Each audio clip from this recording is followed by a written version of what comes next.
everybody. We want to get started on time because it looks like a lot of people brought a lot of cool stuff. So we have a couple of business items to take care of first. But I want to welcome everybody to our annual show and tell. We're just a month behind. We usually do it in September, but we did our walking tour last month, which was very successful. And I'll talk more about our November program in just a minute. I'm Rachel Killion, Chair of Programming for the Society. And if you are willing and able, we're going to stand and say the pledge. There's a flag hiding in that corner. I pledge allegiance to the flag of the United States of America and to the republic for which it stands, one nation, under God, indivisible, with liberty and justice for all. Thank you very much. Not only is it our show and tell, but you lucky participants, this is also our annual meeting. So I have just a few things to read so that we can cover ourselves as a 501c3 nonprofit. And so we were established in 1999 under Massachusetts laws and operate as a 501c3 organization under the Internal Revenue Code. As such, our society operates under a set of bylaws which are registered with the Massachusetts Secretary of State, and we fall under the jurisdiction of the State Attorney General's office. Our bylaws require the Board of Directors to meet at least quarterly. This board meets monthly at the Dodgeville Mill.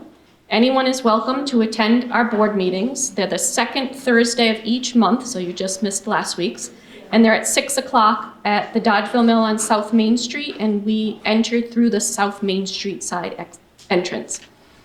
I want to introduce our board members to you, so if they can give us a quick little how to do. Janice, I lost you in the crowd. Where'd you go? Here's Janice Beck.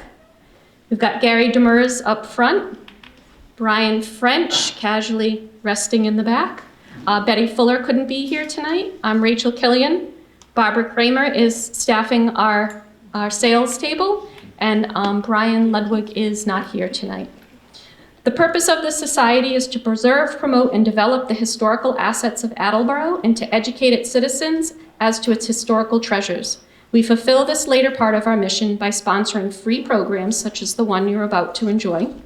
During the past year, we've had 10 very successful programs on a variety of topics, and we've got another 9 more, or 8 more after tonight for the coming year. We deeply appreciate your support through your membership dues, your donations of time, money, and support of our fundraisers. AHPS is in the process of finalizing the purchase and sales agreement with the City of Attleboro for the Academy, so I know that's a long time in coming, but it's crawling along. In addition, we are seeking skilled members and friends to volunteer to help us with our endeavors, particularly those with grant writing experience, financial and accounting backgrounds, bookkeeping backgrounds, computer and design skills, research skills, newsletter writing, construction and contracting skills, especially when we have custody of the building. So please approach any of those board members tonight if you can help support us and be a part of our team. We actually do not have any board members up, up for their triennial seat being open, so we do not have any board members to vote on. But if you are interested in being a board member, we do have open seats. So with the purchase of the Academy impending, we do hope that you will consider sharing your talents and passion for preservation of Attleboro history with us. All right. So before we start tonight's program, I want to introduce our November and December events. And so Thursday, November 20th, we're going to have author Sean Viveros, who wrote a book using our historical postcard collection called Greetings from Attleboro. We do have them on sale tonight, and thanks to Sean working through him and not a book dealer, we're offering them to you for $30, which is what you can get them online, but the most of that money, those proceeds, go to the Historical Society. So in purchasing a book, you're supporting us and not Amazon. So Sean will be here to talk about his kind of unique approach. So it isn't, I want to say, it isn't just a postcard book that you flip through, but he's kind of taken a different perspective on postcards, communication, and the stories that they tell. In addition, in December, we're going to have our annual holiday party, and last year we had a really great party at Gary's Blackington Village. Happily for Gary, sadly for us, he has rented it.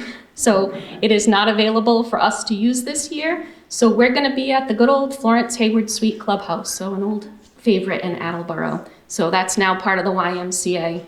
So we'll have tickets available, but thanks to inflation and not having a free space, we'll have to pay venue. So our tickets are gonna be $45 each this year. They do not allow alcohol in the clubhouse, so we'll have water and soda provided as part of your purchase price. So we do have some tickets for sale. They're just not in cute little cards yet. I'll have those done for next month, but we do have invitations ready for the party.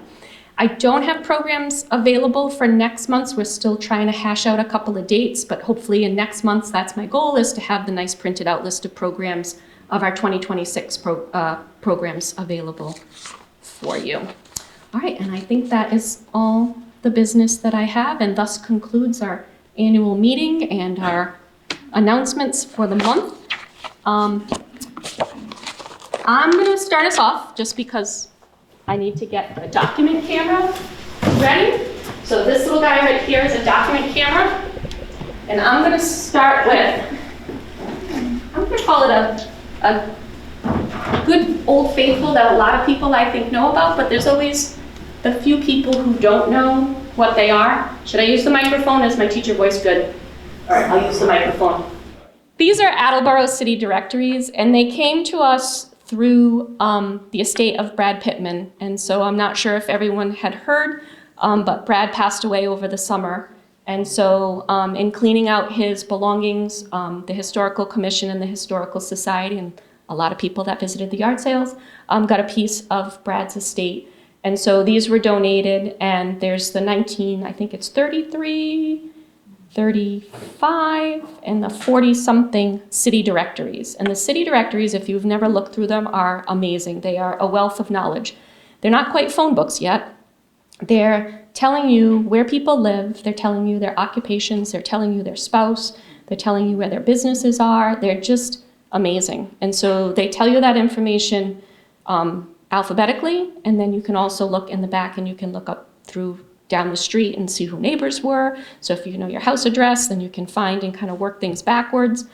There are amazing advertisements in there. So the library has a really great set of city directories. So if you're looking for a particular year, we just have the couple with us tonight. But in the second floor in the local history room, they have a huge collection of city directories. And they're just a great genealogical, but if you're doing your house history, if you're just curious of how many bowling alleys there were in Attleboro, you can flip through and you can find different pieces of information. So, we're excited to have a few more of those. How current are they? What's the latest one? That is a great question.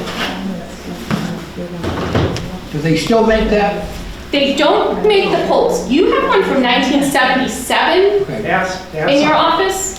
That's some old ones like that one. Yeah, I think you have two. I think one of them at the office is 77. The library has them into the 2000s. And they're the same with the... Similar format. They're not just phone books anymore? Oh, all right. I didn't realize that they were still made until the 2000s. I'm sorry. This one is 44, let's say 33, and 36, 37. So... They have them from the 1800s. And they go back, into the 1800s. And then at some point, they kind of merge and become phone book, city directory. Perfect. Froze. And they don't add the street information until like the 20s. So if you're going back before that. Street numbers? No, the street section. Oh, at the back of it. Okay, so the back section isn't added until later when you can look by street. I have a few other things, but I would love to see the things that people brought. Do we have anybody that wants to go first tonight and show off their treasure? All right, come on up. I've actually got three things. You're welcome to put them on the table. You can put them here, wherever you want to put them. The first one is a cream separator bottle, and this was actually from Bliss Dairy. Our house is at 522 North Main, which it was the coachman's house for the Daggett Crandall Mansion. And in the back of the house, in the woods, we found an incredible amount of trash, literally. And this is this is the only intact milk bottle we found, but we've also found Art Deco bottles from the 20s, pill bottles, like a Alka-Seltzer, all kinds of stuff. But we thought this one was really cool, so we have it on display in the house. And we actually brought it to like a show and tell at Bliss. And I pulled it out, and this one guy who was a bottle collector, was it you? We still have it, so we haven't gotten rid of it yet. All right? So I'll leave that out. Keep an eye on it, Bob. Yeah. The other thing that I have, I collect wooden molding planes, and in researching them, I discovered that there was a gentleman named Samuel Cummings, who in the 1820s and 30s went between Providence and Attleboro and actually made hand planes. So I've probably got maybe 4 or 5 of his, and then he's got a brother or some other relative that he worked with. So he went back and forth to Boston and Attleboro and Providence. So this is something that he made. Are they marked? Yes, yeah. Some of them, this one is marked on here, it says S. Cummings, and then there apparently is a very rare skew blade plane that says S. Cummings Attleboro. But, yeah, we haven't been able to find that one. So that is for moldings? Yes, yeah. Molding Yep. plane. The blade would be shaped like a It is. The blade is in there. Yeah, oh, that is.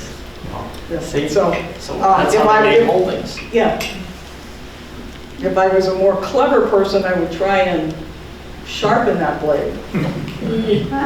Dangerous. Do you know much more about him? Did he work independently, or did he? I have a little bit of info on him that I got. There's a couple of people who printed a directory of wooden plane makers from the 1800s. And some of the people from, like, I want to say Rentham, Plainville area, those are the really rare ones. But I do have a little blurb here about him, what he's been up to and who he married and all of that stuff. And the last thing that I have is a Frank Mossberg wrench set. Wow. With way more stuff in there than is really supposed to. And from what I can tell, most of the sockets are here. We actually got it from a friend of ours. When her dad passed away. For her father-in-law. Yeah. And then she found this paper in it and said, it was from he was from Attleboro, and she knew we were from Attleboro, so she asked us if we wanted it. Yeah. We're like, yeah. That one isn't marked the size. No, none of them, I don't think any of them are. I looked, and I got pretty filthy looking at them. You're supposed to know those things. But, you know. That's cool. Yeah, I mean, it looks like all the others. I think we've got an extra wrench, but I think all of the other parts are there, as far as I can. That's nice. That's cool. That's a good set. They woke up.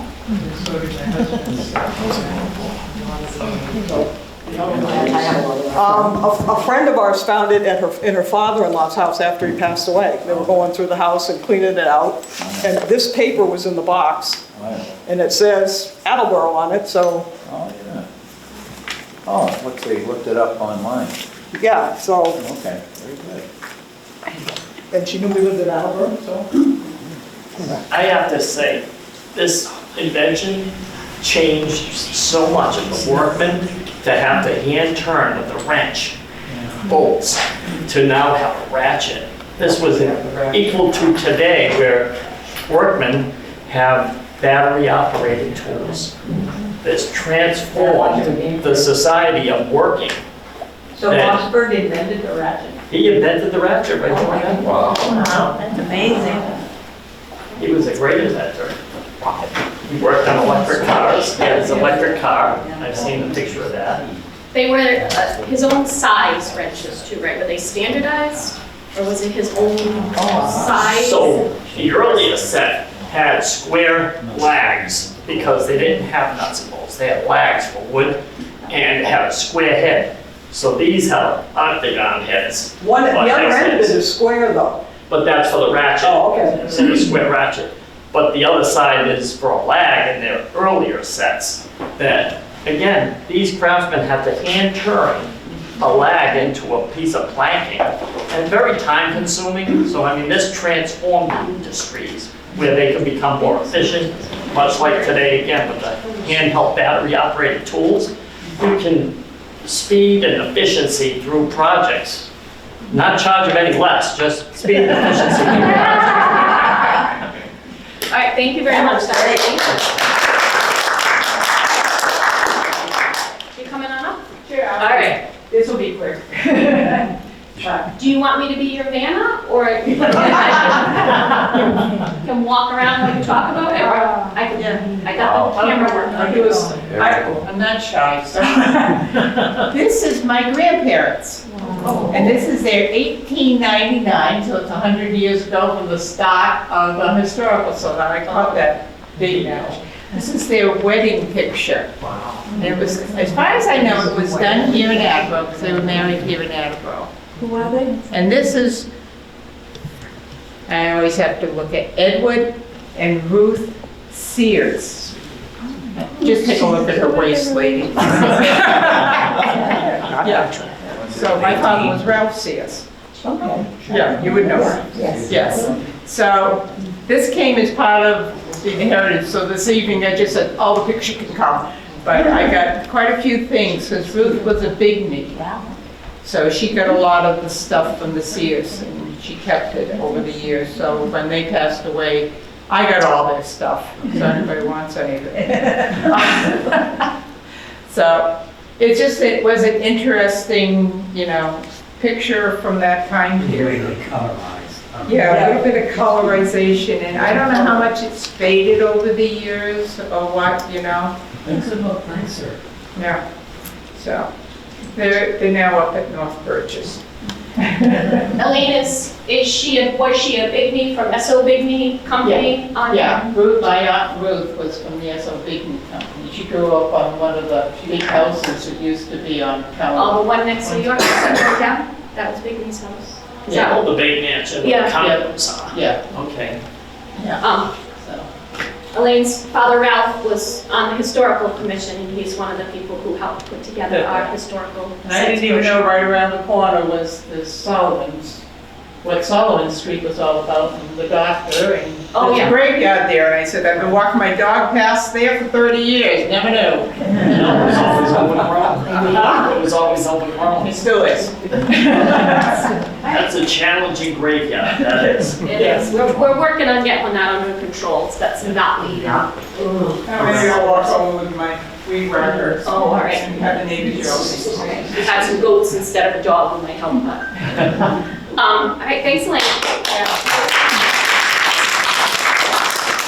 Steve, you want to come up? All right, I think this is working again. No, you Steve, all right. I moved back here 29 years ago, going to California all my life. California is an important state in the history of this country. I thought it was very important till I got back here. I said, you're in New England. This isn't California. They've got history back here that puts anything California to shame. And for some reason, out of that grew my interest in the 30s. My parents went through the Depression. That was all I ever thought was breadline, people out of money. The 30s, a lot of other things happened in this country, and some of it impacting on New England. And the post office came out with a series of books, each one for a decade for this last century. And I got one for the 30s. Camera's not working. It's not working. Just looks like Try one more. The 30s, And Attleboro? they built the Golden Gate. Superman comics came out. And one of my favorites, Mothers in America, all across the country, had a Sunbeam Mixmaster. My mother had one of those. She baked her cookies at Christmas. It was in the kitchen all my growing up time. That came out in the 30s. That was, every mother in America had one, probably. I still have mine. It is working again, so. And Anyone know where to get brushes for those things? It's all right. The Mixmasters, brushes, electrical brushes? No? Sure. and there's also FDR was a big presence in the 30s. And one of his early things he did when he got in the White House was to set up this Works Progress program. And a branch of that was made up for these writers. They put these, they wrote American guide series for each state of the union. People, writers who were out of work needed money, and he created this program for all these writers, kids, little boys in high school, give them a job if they want to write something, do research. It was a multi-level project, and it took place in the late 30s, 37, 38, at least for this half of the country. As it moved west, it's both started coming out in the early 40s, 41 from my state, California. This is the one that came out in 37 for Massachusetts. It's working. Look at that. And also, because it was Depression years, the railroads were hurting for money. They're losing their passengers. They didn't have the money. Well, let's bring them back to our trains by getting them all jazzed up, painted up, pretty looking. Now, California, they had the daylights. And these are known as toothpaste trains. We have one here. People don't realize it. That commute train that runs between Providence and Boston, I'm an artist in my background. I look at things, I notice things, the colors and design and whatnot. And I got back here and I noticed the paint scheme on the engines and that follows all the way through the cars. It's probably inspired by striped toothpaste that came out in the 50s. Remember that on TV? Yeah. You squeeze it out, and the little bread candy stripe in it. And toothpaste trains are like our commute train. You look at the paint scheme on the engines, and it follows through in some form or fashion the color all the way through the rest of the cars, like a long thing coming out of a tube of toothpaste. That came out in the late 30s. Also, streamliners. That was a big thing with the trains, to try to get the people buying tickets. And probably the most famous one was the 20th Century Limited, which originated in New York City, but also Boston. The Boston train went west and joined up with the New York trains and went north, going towards Chicago. And that train is most famous, streamline. Oh, wow. Remember that engine? That's cool. Remember it well. That was legendary for the 30s. So it wasn't just about people being out of money standing in bread lines. All sorts of stuff were going on in the 30s. From FDR to these state guidebooks for every state of the union. Monopoly came out in the 30s. And the toothpaste trains. And I just thought it'd be interesting to let you guys know that there's more going on in the 30s than we realized. And some of it, a lot of it, impacted on New England too. It wasn't just about California and the most beautiful train in the world, so they claimed. Which isn't in existence anymore, except in the museum. I think we are the only state, the only area of the country still has a toothpaste train. That paint job on those engines, that used to be a regular railroad line. I've forgotten the title of it now, but they still hold on to the colors. This may be the only toothpaste train left in operation in the whole country. Anyway. I live over on the east side on Maple Street, and on James and Carpenter, not James, Carpenter, East Pine, we still have some of the WPA brass placards in the sidewalk. So there are still a few of those out there, and they did some of our earlier sidewalks in the city. All right, thank you so much. Was it Willard School or WPA? I don't know. I was told it was, I don't know. Does that sound, can you help us solve that mystery? Mr. Briggs is, I don't know. I'll have to look into that. I'm not sure. 41, does that sound right? Does that sound like a possible year that building was constructed? There was a bomb shelter at Willett.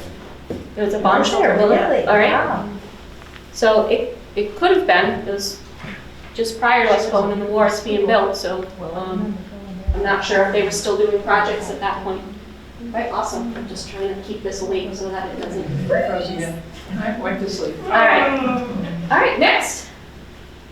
I know there's more out there. Beth, you want to come up? Come on up, Beth.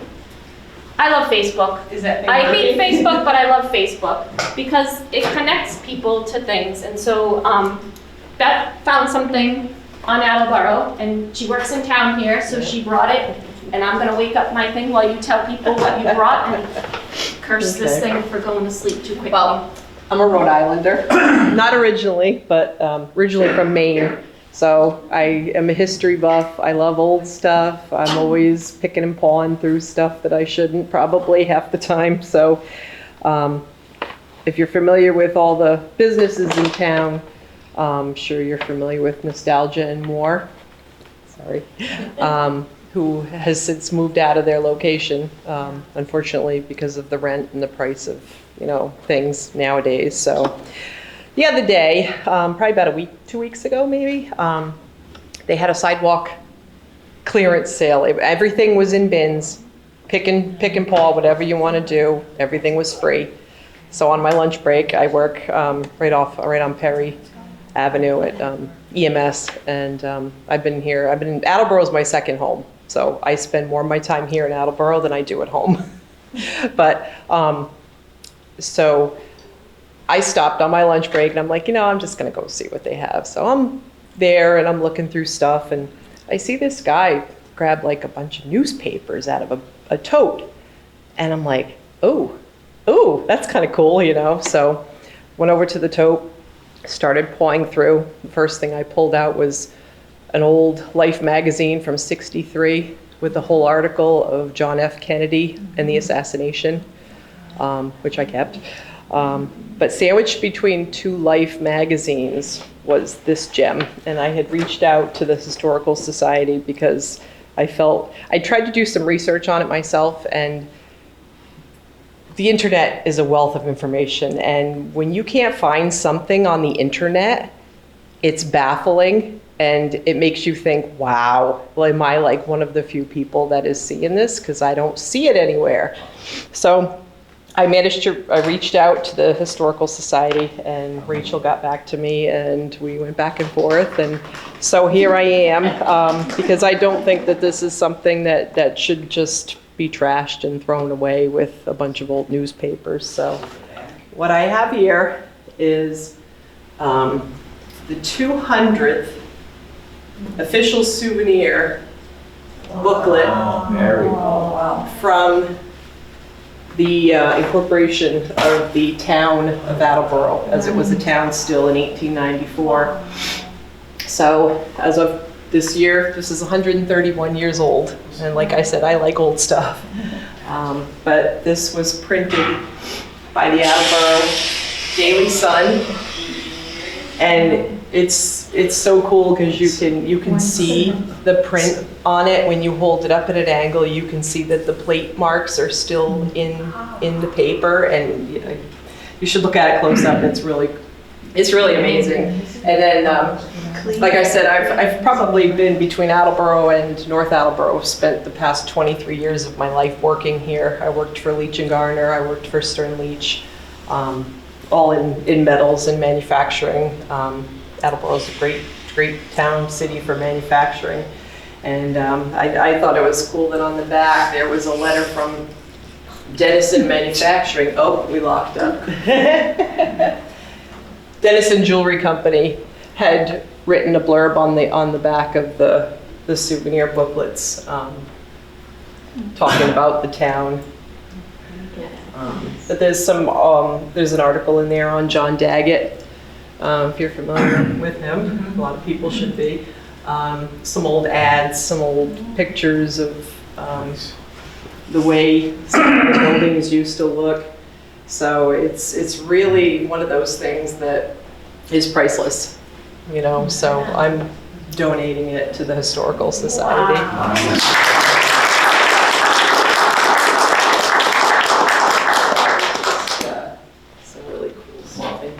The old. All right, I know I told you we had some in our collection, but I have not seen this one before. This one's longer than the ones I've seen. Wow, that's older, so cool. Yeah. right? Yeah. Not older. How We older? have some from the You do? 1894, but not quite this illustrated and this large. The other ones we have are a little smaller. Yeah, I guess it was a special souvenir booklet that they had printed off, so there's an article in here. Great catch. Yeah. Thank you. That's fine. Yeah, the founders of Attleboro, so there's an article on the founder of Attleboro. Just really unique, so I wanted to share that. Thank you. Thank you so much. I'll leave that. Oh, that'd be Come on. weird. Yeah, that'd be great. All right. All right, I'm gonna go again, but you'll see why.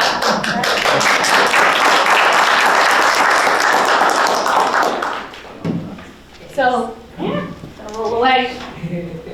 So, we get things from a lot of places, and this one is actually the historical commissions, not the historical societies. And so, this summer, in cleaning out one of the city offices, they found this tube, which is the original subscription list to the Tricentennial Fund. So that's the bicentennial in 1894. But in 1894, 200 Attleboroans promised to donate $2 each to create the Tricentennial Fund for 100 years later. So that was our 1994 celebration. So we have this very cool tube. And Very cool. we have the list of signers who donated their $2. Very cool. And then at some point, everybody started passing away, and nobody really knew what was going on with this Tricentennial Fund. So in the 1940s and 1945, they found 3 of the signers who were still alive. So they had to sign affidavits that they would then transfer the money that was in this fund and sign it over to a new board of directors so they could actually utilize that money in 1994 and keep accruing it. So they found, still alive, of those original signers, Frank Mossberg, who we already met, William Luther. He was an architect in town, so maybe you recognize that name. Luther and Washburn is an architect, and S.O. Bigney, who we've already met tonight. So those were the 3 that were still alive in 1945. So just kind of, again, the things that are rolled up and tucked away and the stories that are with them is always fun to uncover. Where are the funds today? Well, we had the 1994 celebration. I do not know if there is a new fund for our 400. If they Yeah. took any of that money, You know how much was I don't know how much was, approved after 100 then years? around. In 1945, there is a price in here, as of 1945, there was $1,458 in it. 200 times 2, that's pretty good, Very good. interest for 50 years. All right, so I snuck in there again, sorry, only Wonderful. because I wanted to trail on the bicentennial. All right, I know we've got some other things still out there. Do you want to come show your plans, drawings?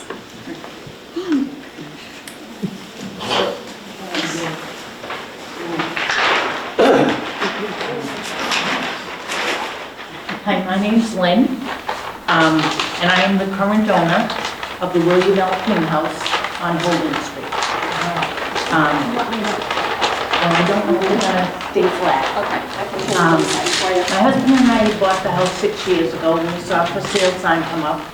We had lived across the street for 16 years and looked at that house every day and just, wow, what a great house. And then saw the for sale sign. When we bought the house, the current owner, Donna Cunard, said to us as we were closing on it, they had found some drawings at one point. Do you want them? I took the 3 best and I had them framed and they hang in the house right now. These other ones were also part of the package she had. And thanks to Brian French, I actually know where they came from, because there was a 1983 article in the Sun Chronicle that the current owners at the time had found these under the foyer stairway, which butts up to the outside wall.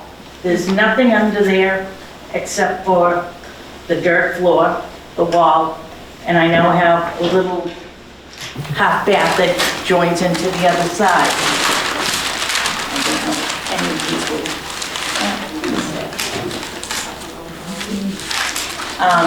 The house was started in 1908. Wasn't finished till 1910. It was all hand done. There's hand carving on all the stairway. And fortunately, my next door neighbor was built by the same builder, and we have identical stairways.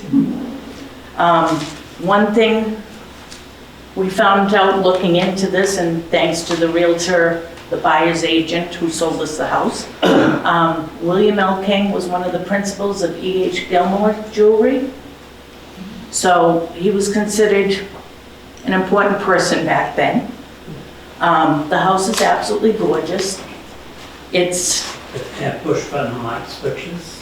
It did. We had to, when we bought the house, I had to have the knob and tube taken out, otherwise I couldn't get insurance on it. And Donna wasn't too thrilled that we found the knob and tube during the home inspection, but had to do something because most of my upstairs was knob and tube.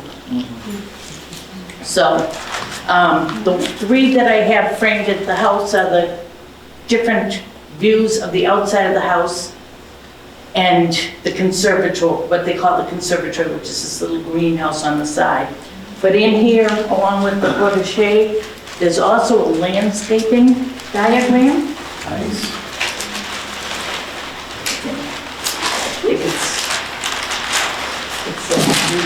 That's just this one.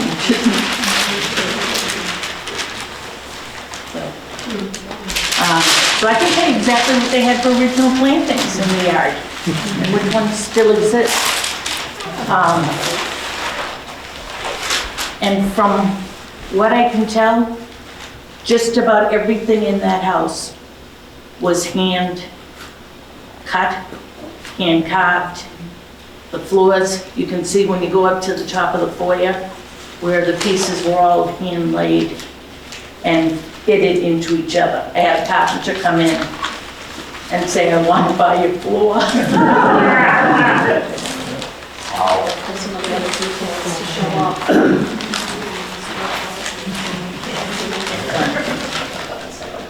I'm not ready to part with them yet. But when I ever sell the house, I will offer some of the pictures to the people who buy the house like they did to us.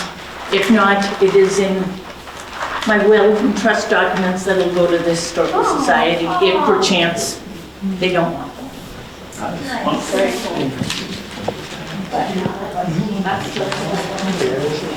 And I think from the outside of the house, the only thing that's changed is when they got rid of the horse-drawn carriages. They extended the porch in the front. Did you have a carriage house?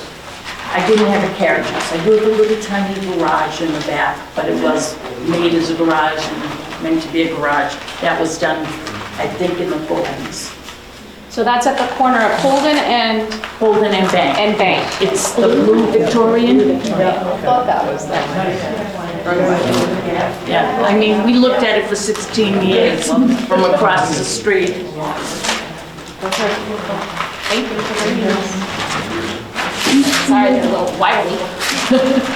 All right, awesome.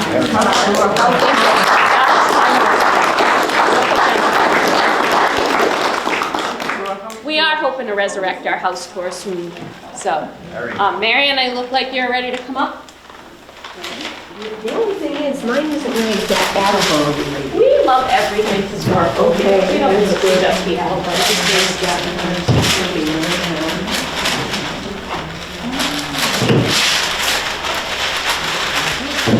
I started collecting these back in the 1970s, and I didn't really even know what they were then. But this one here had been my grandmother's. And she kept it for years and years, and she kept bells in it. And if they're all wooden. It's just all bells. And so each grandchild that came along, we could use this as a rattle, and they could also teeth on it. So anyway, so when my grandmother died, I got it. So then I started seeing them in antique shops. And do you know what they're called? No? And I started finding them with a bottle in them. So I started calling them bottle boxes. And I've been collecting them ever since. And I don't know what was in this bottle, but what was in some of the others was kind of interesting. This one actually has a label on it. And I was talking to an antique dealer the other day, and he said the ones with the labels on them are really worth a lot more money. This one says gold paint. And it's just the gilt that you would put on anything. But it was always something that you wouldn't want to spill and have it get out all over anywhere. So there's all different kinds of, wait a minute. This one had, this one's interesting. This one says raccoon and weasel scent. So you put that on your traps, I guess, to lure the raccoons and the weasels. And let's see what this one is. This one just has a bottle. That might have been for ink too, but they didn't. You know, when they had the quill pens and the ink back then, they got the ink from the inkberry bushes, the berries. They smashed the berries, and that was all they had to use. So I suppose that ink was precious to them because they had to make it that way.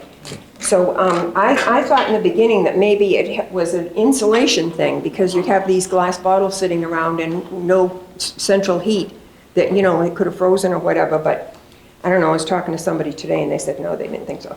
This one says they're baby-proof bottles. Pam thinks they're the first version of a baby-proof bottle. This one says Waterman's ink, so that was another ink one. But they come in all different sizes and shapes. This one was another Carter's ink, and you can just see how they're all different. And like I said, I started collecting them in the 1970s, and I've got about 25 or 30 of them. Wow. So anyway, so that's just the one thing that I collect. Other than that, I just try to outfit my house with everything it would have. So. I've never seen them.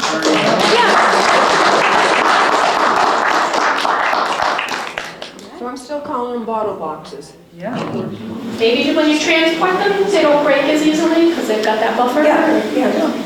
And one of them actually even has a spring in the bottom of it, so that if you drop it, it would cushion the fall of the thing. So, you know, whatever they put in there was something they really wanted to take well care of.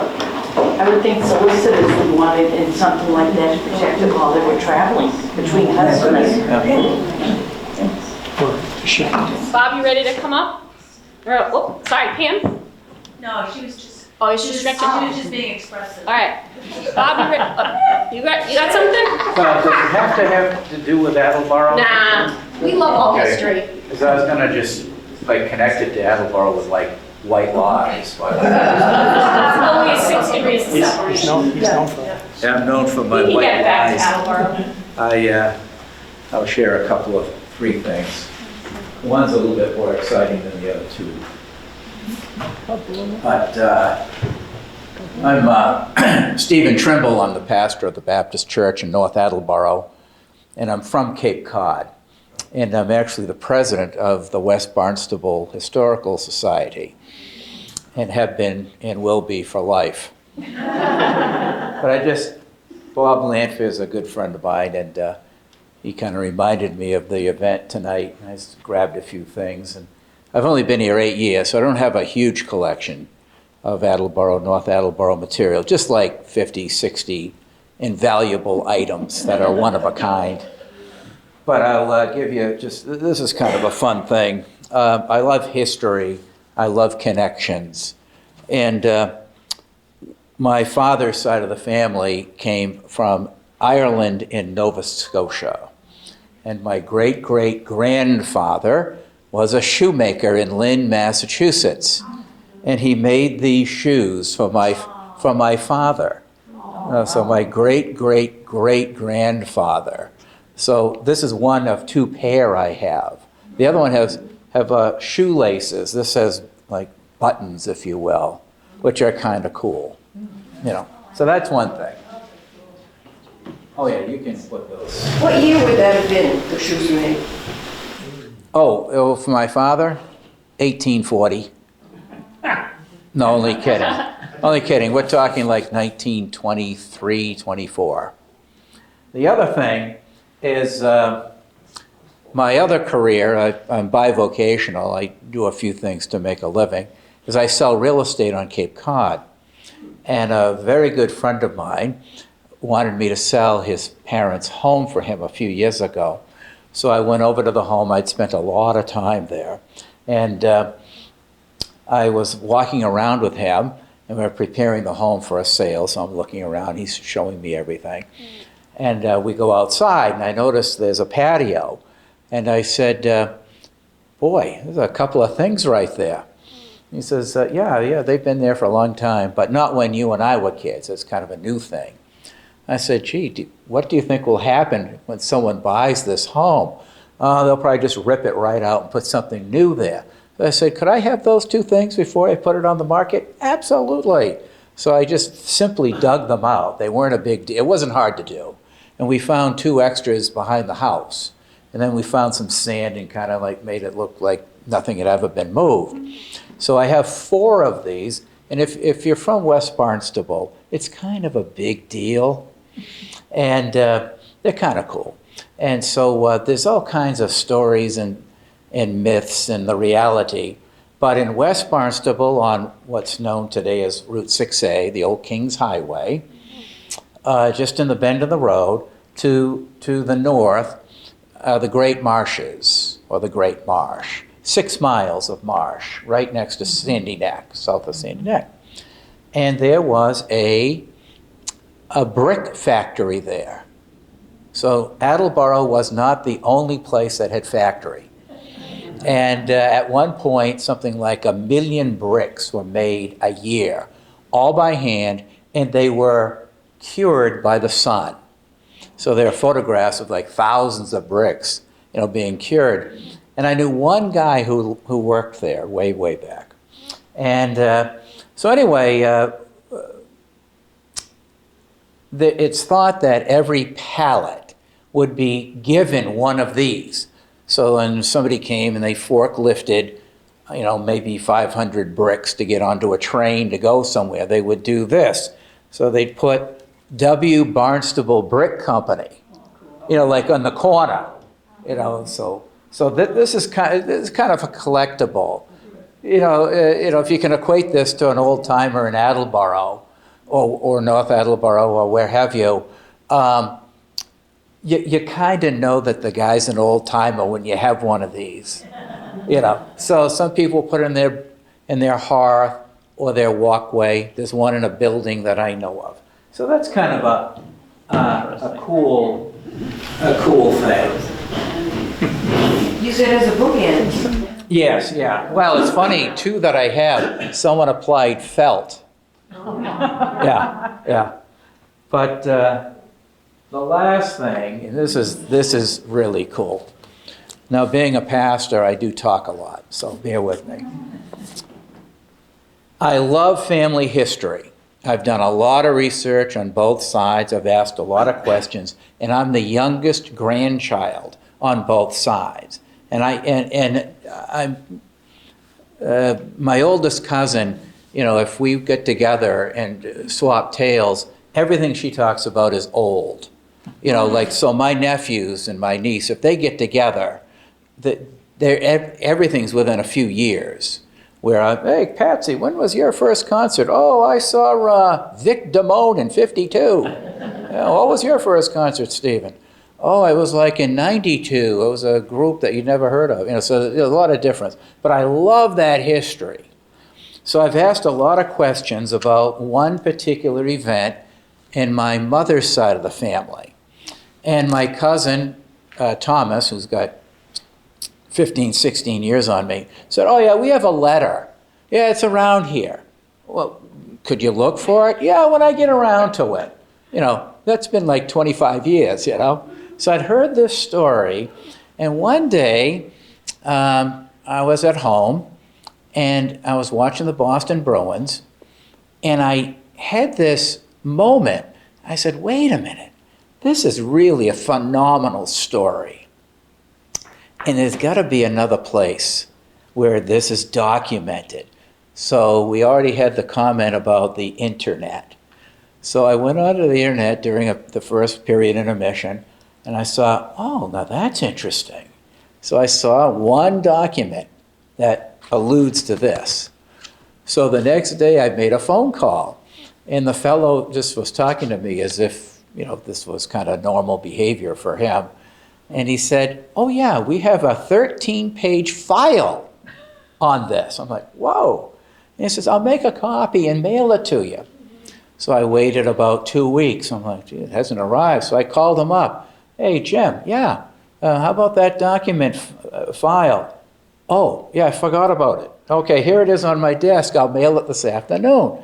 So this is the mailer that it came in. And I won't tell you, I won't read everything, just a few things. So my grandfather on my mother's side came from Ullvilla, Finland. And he most likely did not speak English when he arrived. So think Ullvilla is a small town on the southwest coast of Finland, just a little bit inland. He came from a family of about 9 or 10 kids, and he came over on the ship not knowing any English. Now just think of this. Think of your own forebears who came from wherever they came from. So this guy, who I did not know, comes all the way here not knowing a lick of English. And he married my grandmother, and they had a job. They were caretakers of a home in Hyannis. He would take care of the grounds, and he was given a home for that purpose. Here's your home as part of the compensation. So then he went into the shoe business. He had a shoe store on Main Street for about 15, 16 years. And then he opened a very, very popular restaurant and had that for 44 years. And in between, he did little things to make a living. And one was he was a fisherman. So he'd go down to Chatham and go fishing and sell his fish. He would go all the way to Fitchburg, which had a huge, and still does, huge Finnish population, and sell fish. He must have sold something on the Cape, but what have you. So what he did one day in 1954 or so, 1953, he went out off the coast of Chatham and he caught, and there's two different figures, 40 and 100. So it's documented in both places, both numbers. He caught a halibut in Chatham, off the coast of Chatham, 1953, and he somehow brought it to Hyannis. He got his truck or a car, whatever he had, in one of these huge alloy tubs, and he iced, put ice in it, he put the fish in it, and this is all documented. He drove from Hyannis to Washington, D.C., to present it to President Eisenhower. He was a huge fan of Ike. And he literally got to the gate and he said, "I'd like to present this fish to the president." And the guard said, "Well, that won't happen." So he took the entire alloy tin or whatever, and he literally put it on the sidewalk next to that gate and drove home. Now, we don't know what happened to that fish. Now, this is the interesting thing. In Finnish, we call it sisu, S-I-S-U. He did it again. He was determined to get this fish. So he did the same thing. Now, don't ask me, this is the interesting, how in the world did he coordinate all this? He called up, I'm assuming, I'm going to make this part of it, as I don't know what happened. He called up his representative, a guy named Nickel, Mr. Nickel, out of Wareham. He said, "Mr. Nickel, I'm going to catch another halibut, and I want you to coordinate with the president, because I want to give it to him." So he caught this fish and did the exact same thing, met Nickel in Washington, and Nickel made an appointment with the president. And he went and literally presented the fish to the president of the United States. And I'm thinking, wow, this is amazing. So apparently, unlike me, he got tongue-tied. He literally went into the Oval Office and met him one-on-one, probably with Sherman Adams, who would have been Eisenhower's chief of staff, and this Nickel fellow. And he was so tongue-tied, he didn't know what to say to him. He just, here. So the one document, and I won't read the whole thing, but it's very, very official. I'll just read one line. "Portions of the fish were removed from the frozen fish, defrosted and used for animal feeding tests." So the Department of Health, Education and Welfare, Food and Drug Administration tested the fish for poison. And at the bottom, it basically says, "Ike and Mamie can eat it, it's okay." And so he did that. The photograph, unfortunately Eisenhower's not in it, but that is a picture of the halibut that says 100 pound. And then over here, there's a photograph somewhere in here of, it made it into the New York Times, into the AP, and different newspapers across the country. But Eisenhower isn't in the picture. It's Adams, Nickel, the fish, and my grandfather. And so the end of the story, though, is the following. There is a letter in here where it's from the president, but to be blunt, it looks like a woman's handwriting, like the secretary. And it's in this mess here.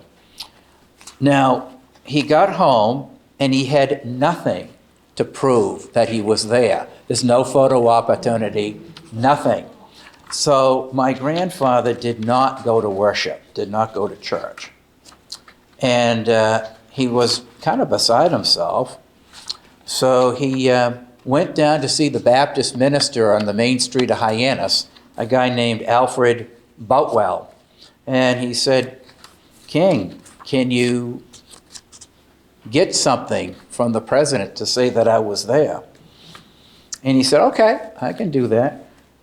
Eisenhower was raised a Jehovah's Witness, and he became a Christian while president. And he was baptized at the National Presbyterian Church in Washington. So Boutwell contacted the pastor of that church and said, "You got to help the old guy out." And so the pastor went to the president and said, "We need a letter."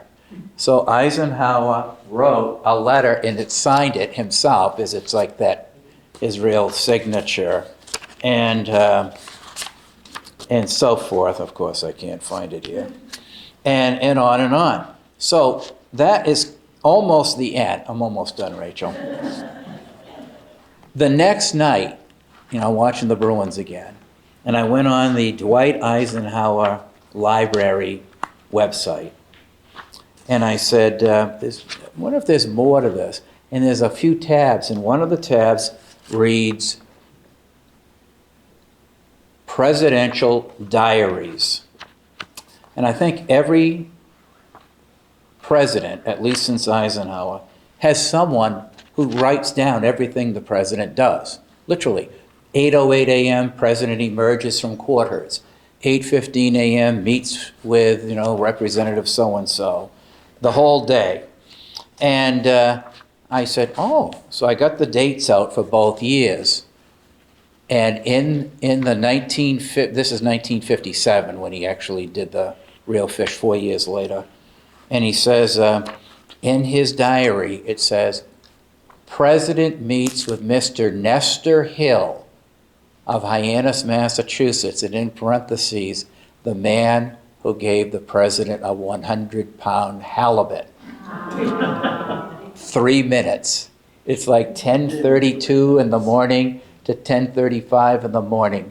And before him was a guy from the Organization of American States. After was the new conductor of the National Symphony. And if he could hang around until 11, President Dick Nixon, or future President Richard Nixon, made an appearance. So there you go. Thanks a million.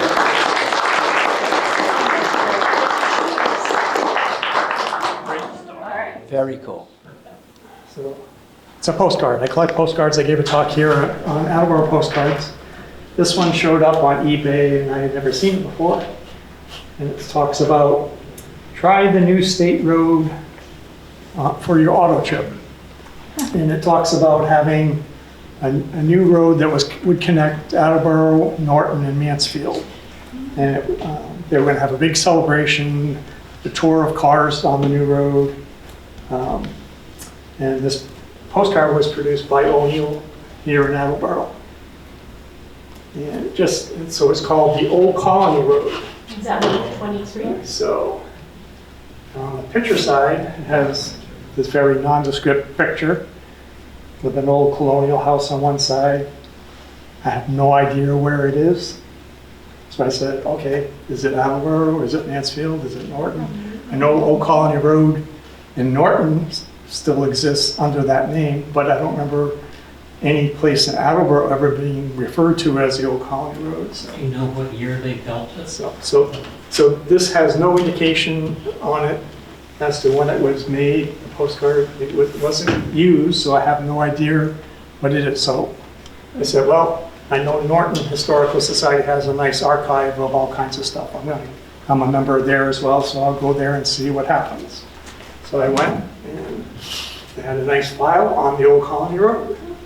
So this is an article, I'm not sure what newspaper it was in, but so on Columbus Day of 1929, the road was officially opened, and they had a procession of cars that started in Mansfield and came to Monument Square in Attleboro eventually.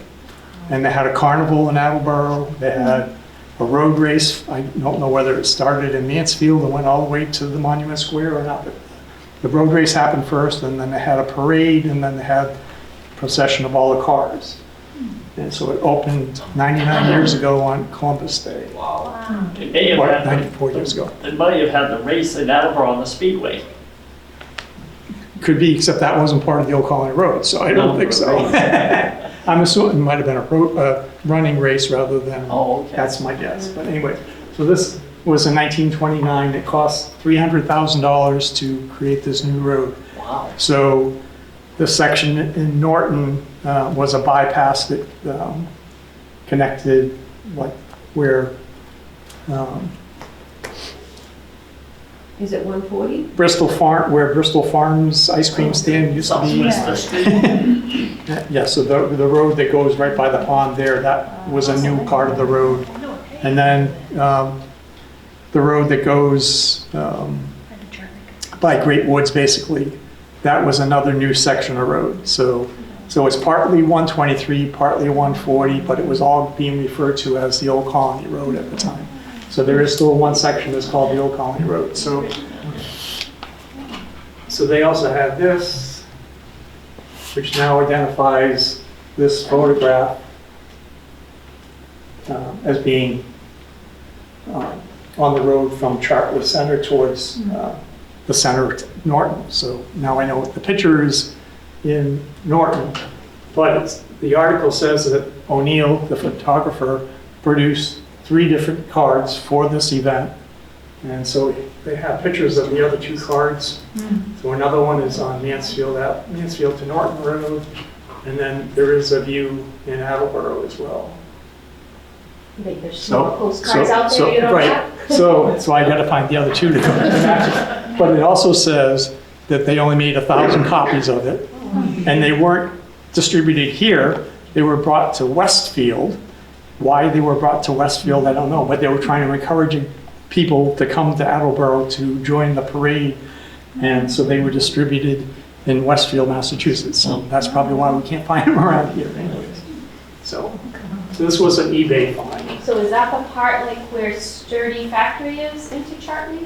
Where that pond is? Yes, Okay. yep. Okay, so that's one story.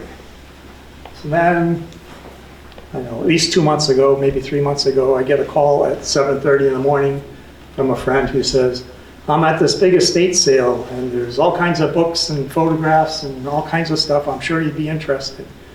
And so she tells me where it is and I said, oh, okay. That's strange. Okay, I'll be right there. So I went and it's Brad Pittman's estate.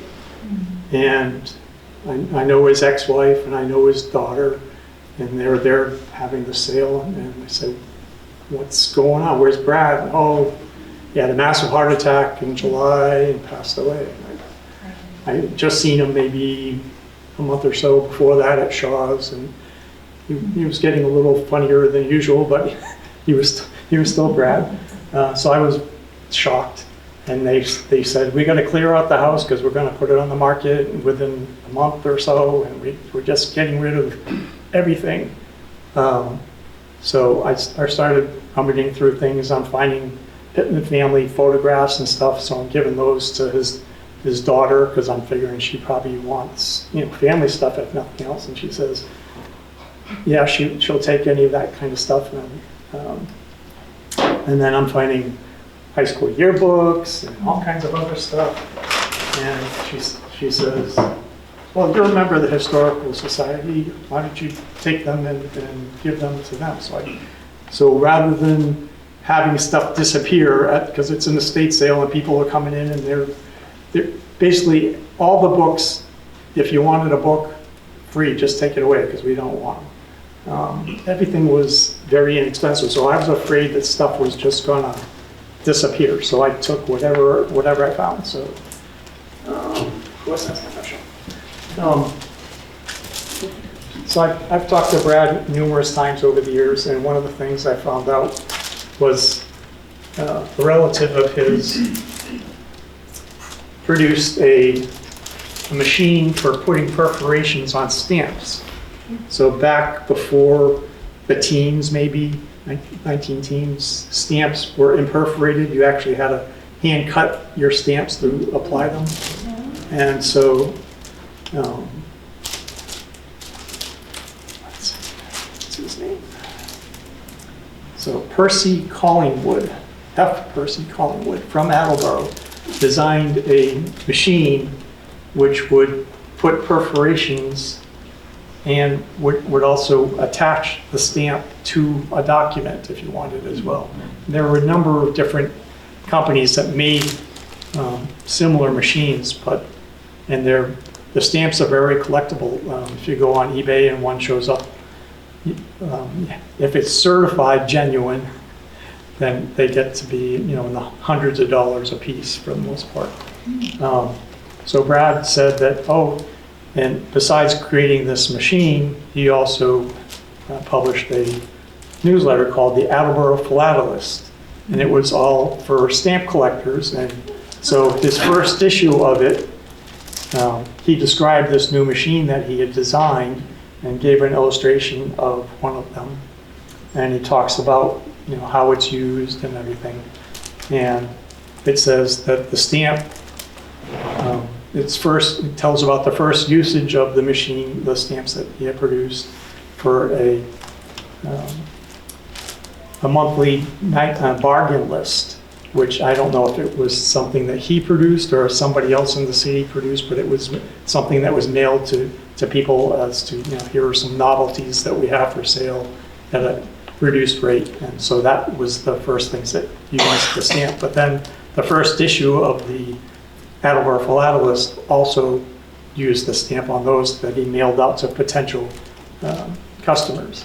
So this is 13 issues, so all of 1909 into 1910. Any idea how long it was published? I think it was. I think this is it, but I'm not positive. I can do some more research and find out about that. So all these things are now coming to the Preservation Society.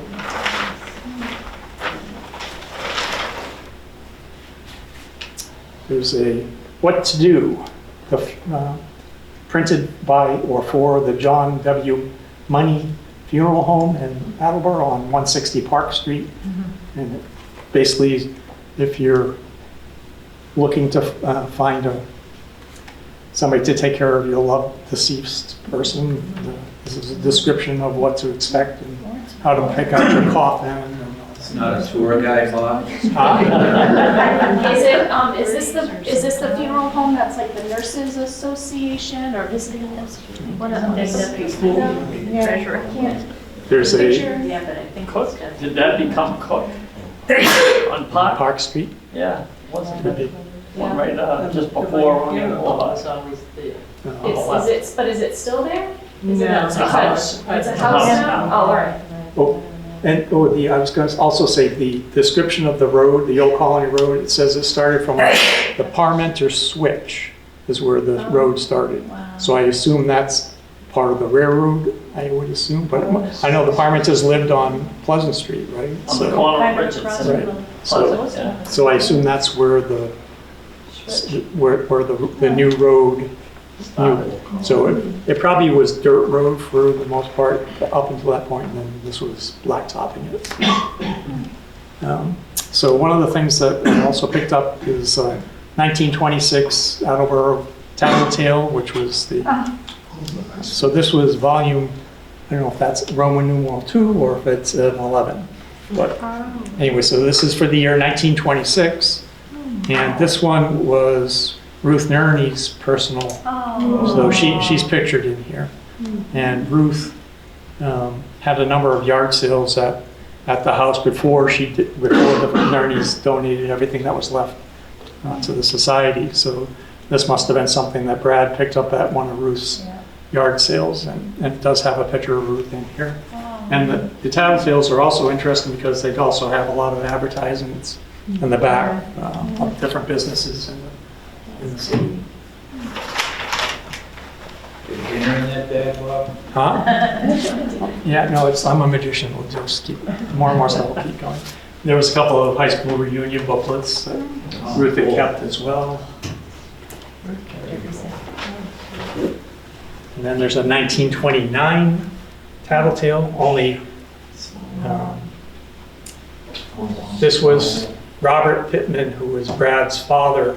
This was his yearbook. So that high school would have been on Bank. Right, right. And Florence. so then Robert Pittman went to Wentworth Institute, so he also has this graduation exercise program for that. But the other interesting thing is that not only Robert Pittman is in here, but Bill Nerney's in the same class. So Ruth's husband is in this one. So I thought that was interesting. Very cool.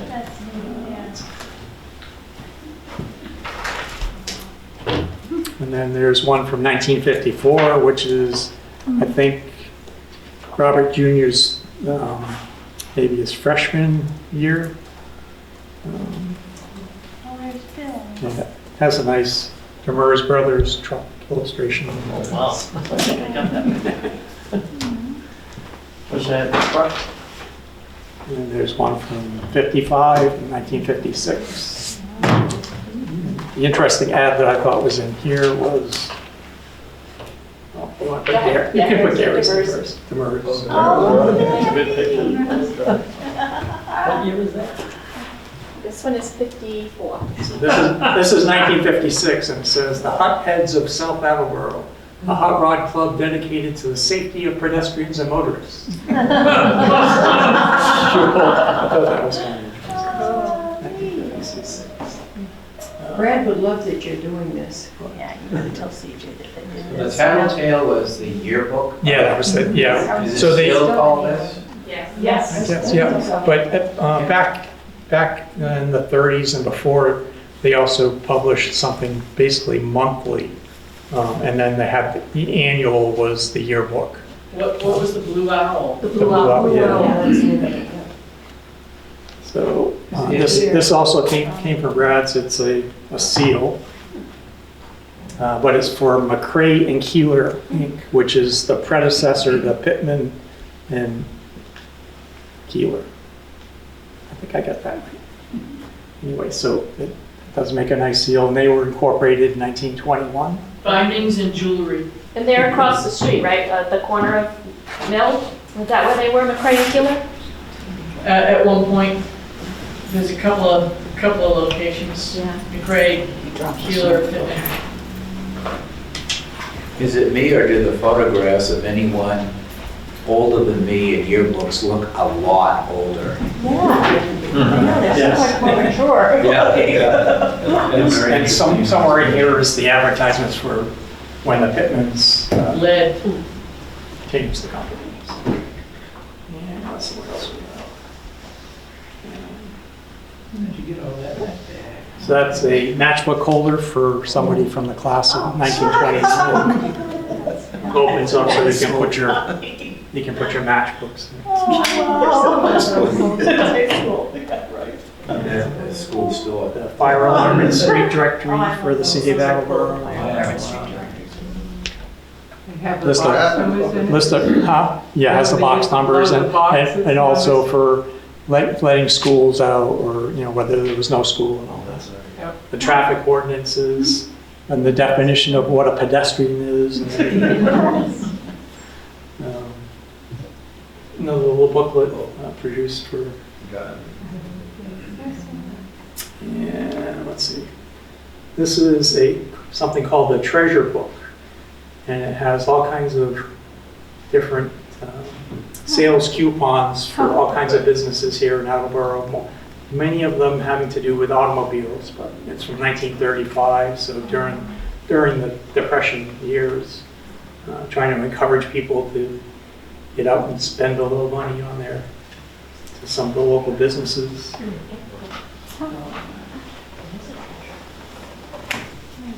Did get one of Brad's report cards. Show it off.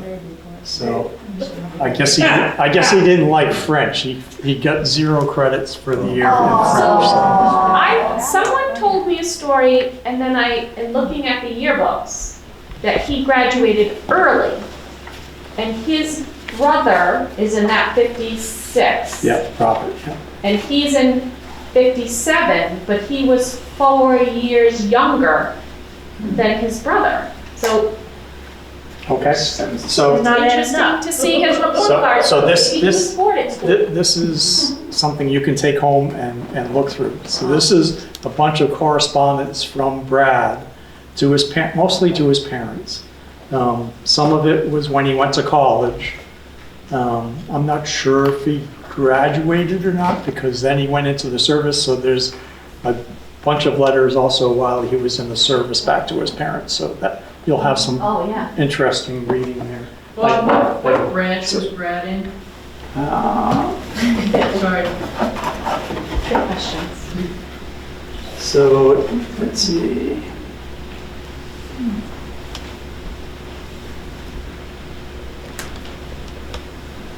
So, company age 8, battalion of the 2nd Engineering Regiment. So I didn't read through most of them. I read bits and pieces here and there, but this kind of reflects Brad's personality.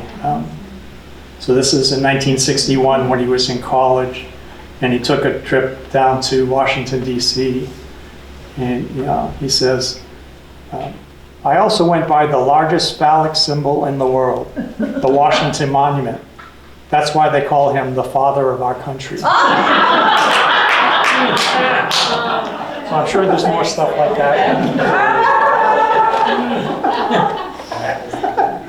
That kind of, if you knew Brad, that kind of.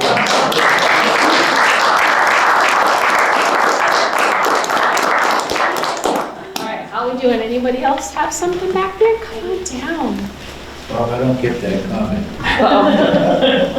This is G-rated.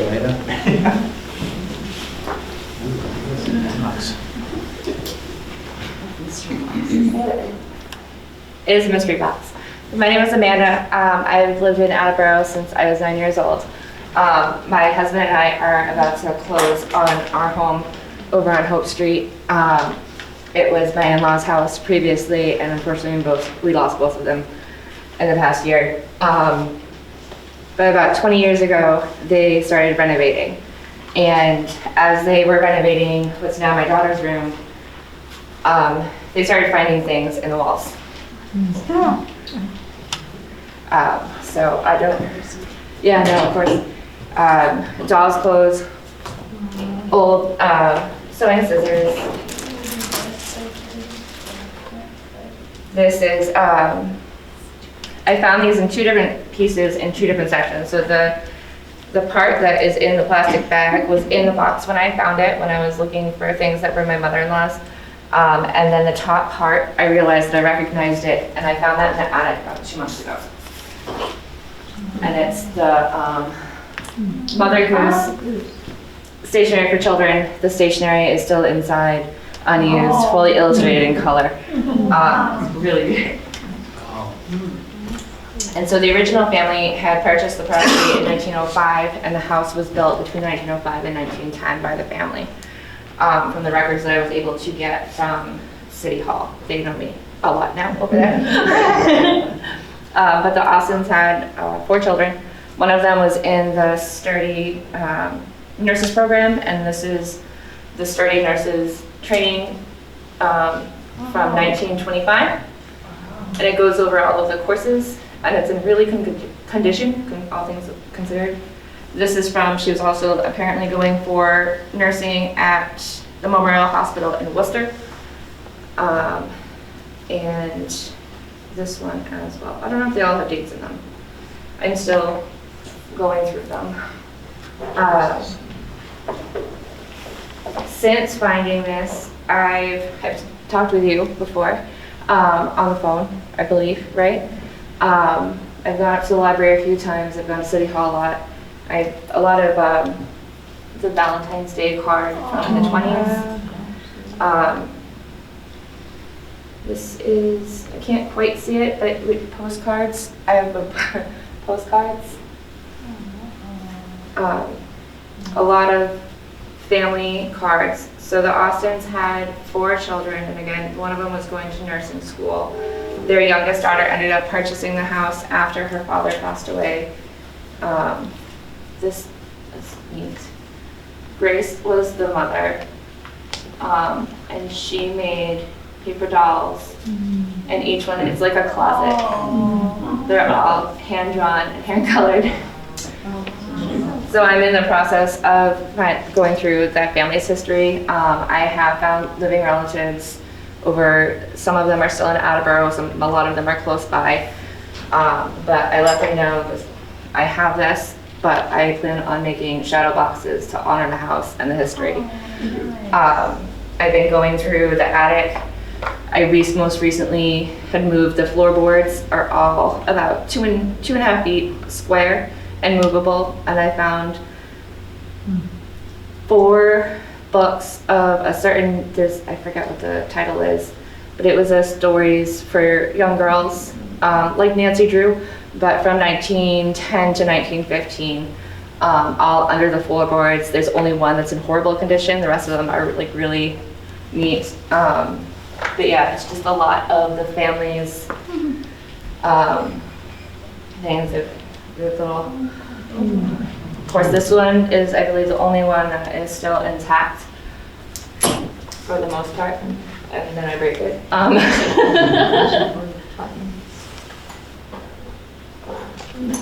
Iron trivets.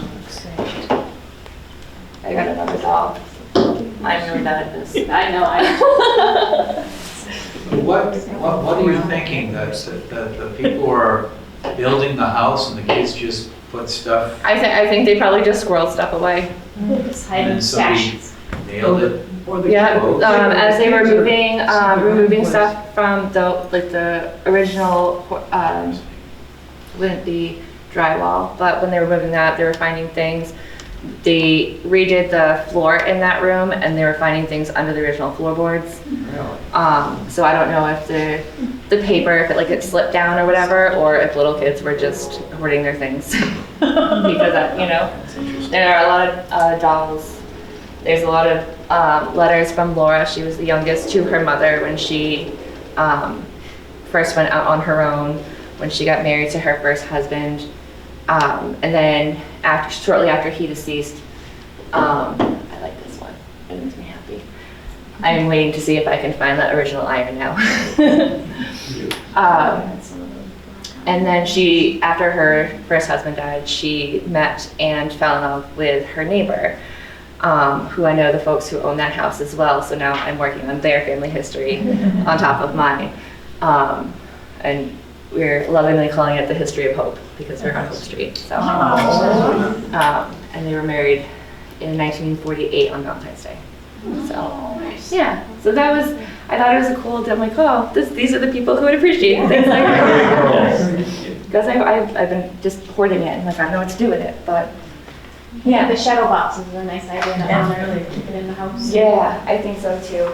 And recently, every time I go up to the attic, my daughter calls them Laura's gifts, because she's the one. I have diaries that are hers, letters that are hers. So every time, and we know that she's the youngest, so every time I go up and I find children's books or whatever, she's like, oh, Laura left gifts for us. And I'm like, yeah, Laura left gifts for us.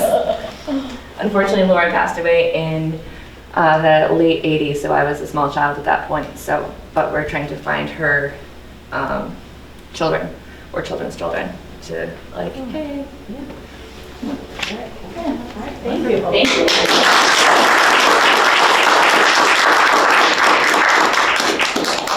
Dave, you got some stuff? No? All right. Gary, do you want to show off your items? Yeah, sure. All right. 817.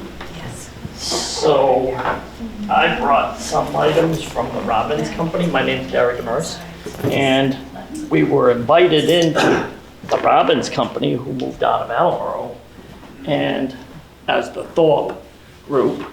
So they declared they were going to be leaving town. And they have over 100 years of history in Attleboro as jewelers. And they, Brian Ludwig, one of our members and on our board, had an uncle that worked there, and I would have thought they'd call me first, but his uncle called him and said, we got a lot of stuff that they're not going to take. You're on the Historic Society, you want to come in and see what they have. So he called me and said, hey, we got to go in here and see what they have. So the Morris brothers ended up moving them. So I was like, don't let anybody in here. I'll take everything you're not taking. So we had a lot of stuff that they just did not want. So these were, they had salesmen, much like Balfour. These were very competitive jeweler companies making dies and all kinds of things. So their salesmen would go out and sell these to the high schools and everything. So they had some display, some cases of stones and choices. So I thought I'd bring some of these things. And, one of the things were commemoratives and coins and things that, for industry and for companies to give to their employees, recognition awards. So Balfour and the Robbins were very similar in the award business. And where Robbins was so, Robbins had just, such a widespread footprint where Balfour just kind of left Attleboro and modified their business, but Robbins continued to be an awards business and went through their highs and lows.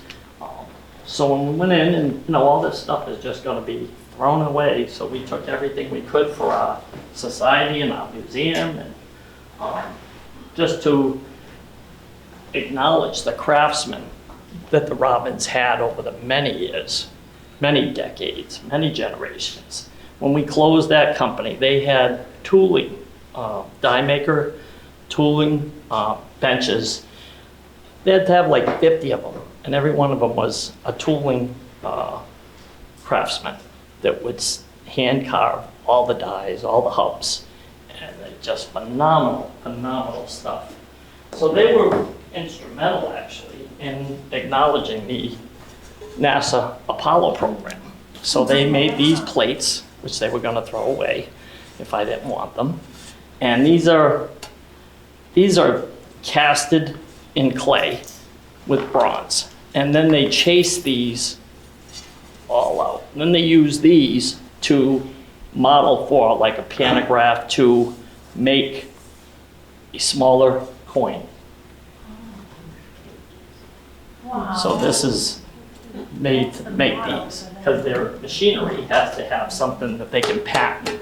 So these are solid, rigid, they can patent for the dies and tooling to make smaller pieces. So this collection, they have the exclusive NASA collection. So from the very beginning of the space program till now, I have all of these plates that they've made and they've donated.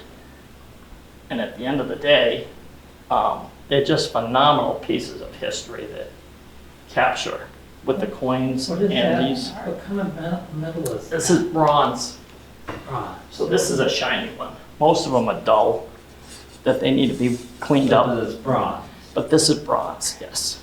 No, bronze is a mixture of gold and something else. Not gold. Copper and Brass, copper, and tin. I'm not sure. So they pour this into a casting of clay. So, and then from there they chase it to get the fine detail of it.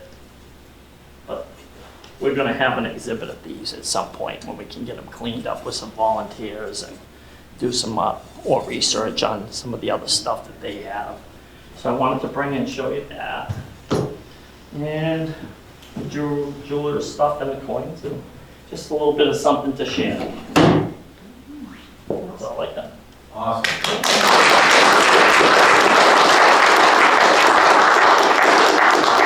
I don't want to miss anybody. Did everybody get to show? Can I just add something to Yeah, go that? ahead, Bob. So the Bliss Brothers milk bottle that we're showing a little while ago. Yes. So it's relatively unique, the feature that it has with that dent in it. That was so that you could pour, if you tip the bottle just a certain way, you could pour the cream off. And then you would be left with basically skim milk. That was what the design was. So Bliss Brothers had hundreds of different designs over the years while they were in business. We would always fight over But- the first glass of milk. Yeah. Be able to cap off. But that was the only style of bottle that they used for pouring the cream off.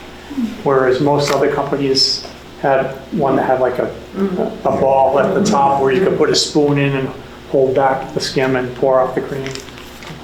I've been looking on the internet for years and I can't find another one. Yeah, not from Bliss, well, Lester Brander, who originally ran Brander's Dairy in Rehoboth and Attleboro, and delivered in Attleboro. So his bottles say Attleboro and Rehoboth on them. And then he went into Brander Bus Lines. He lived in Rehoboth. He passed away maybe 20 years ago. He also collected milk bottles from all the area. He had one of those bottles as well.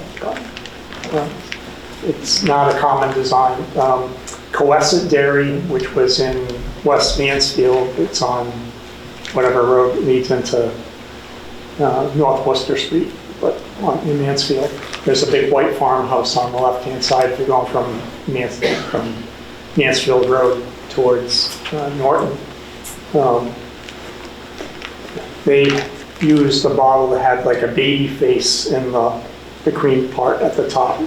And the person that designed that type of bottle was from Pennsylvania, and he would allow one dairy within like a 10-mile zone to use his patented bottles he would give you the rights, not give you the rights, he'd sell you the rights to use those designs.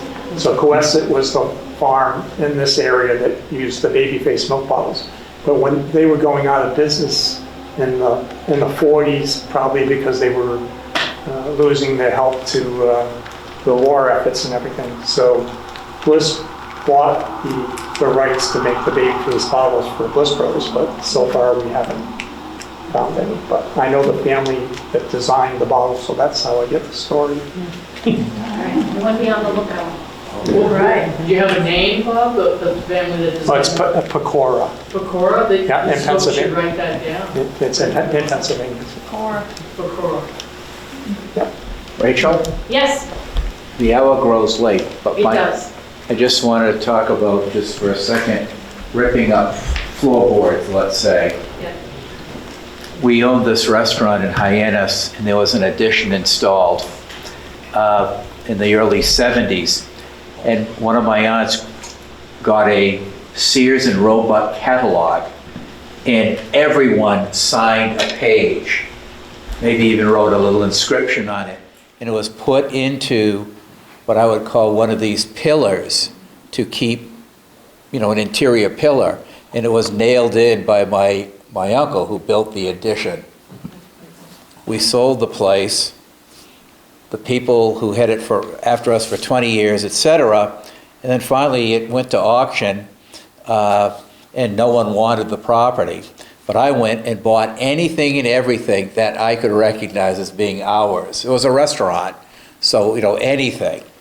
And my brother and a cousin and I went over and we took apart that pillar. So just think of this thing here. There's no way anyone would ever mess with that pillar. We could not find that Sears and Roebuck catalog.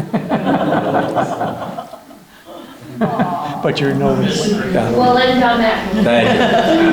All right, thank you so much, everybody, for coming. Our November program is November 20th. Again, we have our books for sale. So thank you all for coming, and thank you.